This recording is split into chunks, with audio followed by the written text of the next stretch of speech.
విధాత media ప్రేక్షకులకి నమస్కారం. ఆస్తులు కోల్పోవడం. వ్యక్తి తన జీవితం అంతా కూడా కష్టపడి ఒక మంచి ఇల్లు కట్టుకుంటానుకుంటాడు, భూమి కొనుక్కోవాలనుకుంటాడు. వాటి ద్వారా జీవితం అంతా కూడా సుఖంగా ఉండాలి అని కోరుకుంటూ ఉంటాడు.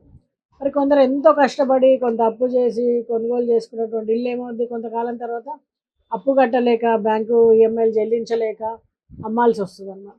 జాతకంలో ఉండే కొన్ని సమస్యల కారణంగా వీళ్ళు ఇలాంటి ఇబ్బందులు పడుతూ ఉంటారన్నమాట. దాని గురించి మనం ఈ వీడియోలో పరిశీలిద్దాం.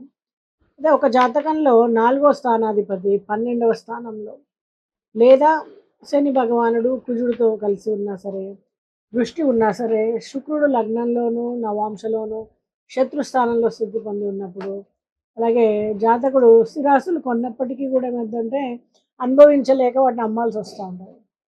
ఉదాహరణకు మీన లగ్న జాతకులు 12వ స్థానంలో బుధుడు, 2వ స్థానంలో శని భగవానుడు కుజుడు ఉంటే ఆ జాతకుడు తన స్థిరాస్తులు తన పేరులో ఉంటే అతి తక్కువ కాలంలో ఖచ్చితంగా అమ్మేస్తాడు. ఇటువంటి జాతకులు ఇల్లు కొనాలి అంటే భార్య పేరు మీద కానీ పిల్లల పేరు మీద కానీ కొనుగోలు చేయాలి.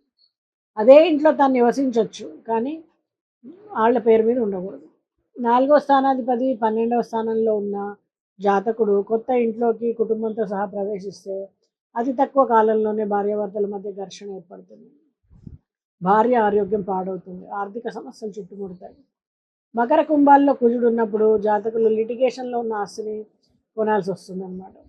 అలాంటి సమస్యలు ఎదుర్కొంటారు. ఆస్తులు తన పేరు మీద కానీ భార్య పేరు మీద కానీ పిల్లల పేర్లు కానీ కొనాలి అనుకున్నప్పుడు ఖచ్చితంగా వాళ్ళ జాతకంలో ఇలాంటి గ్రహ సంపత్తి ఉందా, పేరు ఖచ్చితంగా చెక్ చేసుకొని ఇల్లు కానీ స్థిరాస్తులు కానీ కొనాలి. లేకపోతే మొత్తం ఊడ్చుకుపోతుంది. కొంతమంది మంచి ఉద్యోగం ఉంటుంది, లక్షల్లో జీతం ఉంటుంది, బ్యాంక్ లోన్ తీర్చగలుగుతారు సులభంగా, కానీ ఇల్లు కొంటారు. కానీ జాతకంలో స్థిరాస్తి యోగం లేకపోతే ఏమైంది, ఉద్యోగంలో సమస్యలు ఏర్పడతాయి. ఆ ఆదాయం వచ్చేటువంటి ఉద్యోగం పోతుంది.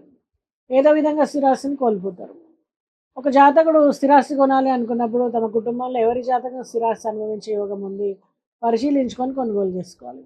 ఉదాహరణకు భార్య పేరు కానీ పిల్లల పేరు కానీ స్థిరాస్తి కొనుగోలు చేస్తే అదే గృహంలో తను ఉండొచ్చు. స్థిరాస్తి యోగంలోని జాతకులు బ్యాంకుల్లో ఫిక్స్డ్ డిపాజిట్స్ చేసుకొని గోల్డ్ బాండ్స్ కొనుక్కోవచ్చు. ఈ విధంగా వేరు స్థానాల్లో పొదుపు చేసుకోవచ్చు, కానీ స్థిరాస్తి మీద చేయకూడదు.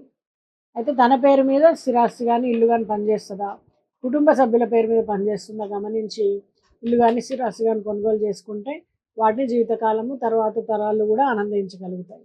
మరి ఇలాంటి విషయాలు తెలుసుకోవాలి అనుకుంటే కనుక స్క్రీన్ పైన ఉన్న నెంబర్కి సంప్రదించండి. నమస్తే.